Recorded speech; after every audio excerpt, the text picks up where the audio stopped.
was really tough to not know what was going on, but there was other kids my age that were out here a little bit before me that helped me find places to sleep and resources that would help me. Only allow certain age limits for each of them. It's hard to find one that's for people under 16, honestly. It is really hard for youth to get work.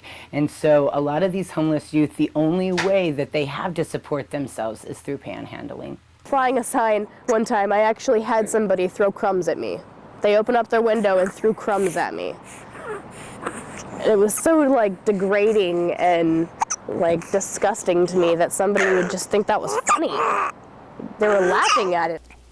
Water, food, warmth, money, most of all. People don't give it to you because it's weird, they think you're like an animal lower than them.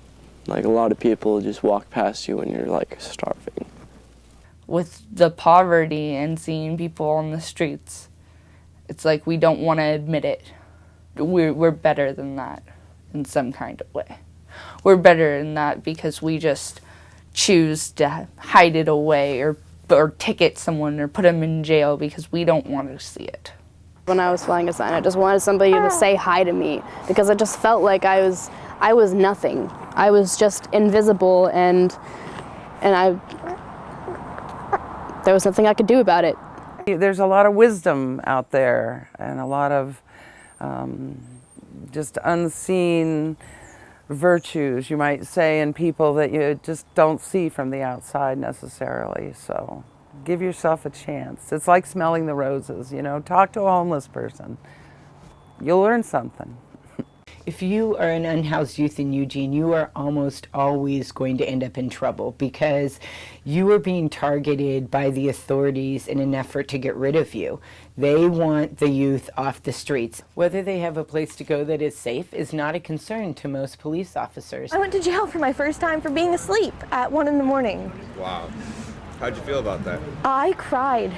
I cried a lot. It wasn't even the fact I was going to jail. I was worried about my dogs. We're told a bunch of different conflicting things. We're never read our rights. It's all right. Take your time. It was really scary. It is, yeah. Absolutely is. Every kid down there, they're always getting harassed for some reason.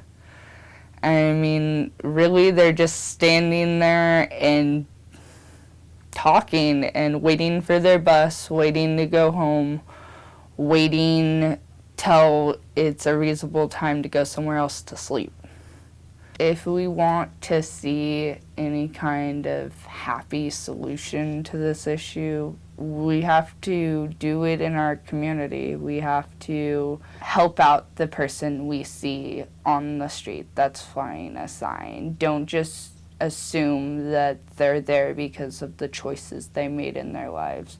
A lot of the time, things happen to us and we don't have control over them, and especially when you're a kid, when you're one of those youth, you're at the whims of adults. In my interviews, I always ask, what can others do to help? And so many times they say, just if somebody said that they cared, if they just, reached out and asked me if I'm okay.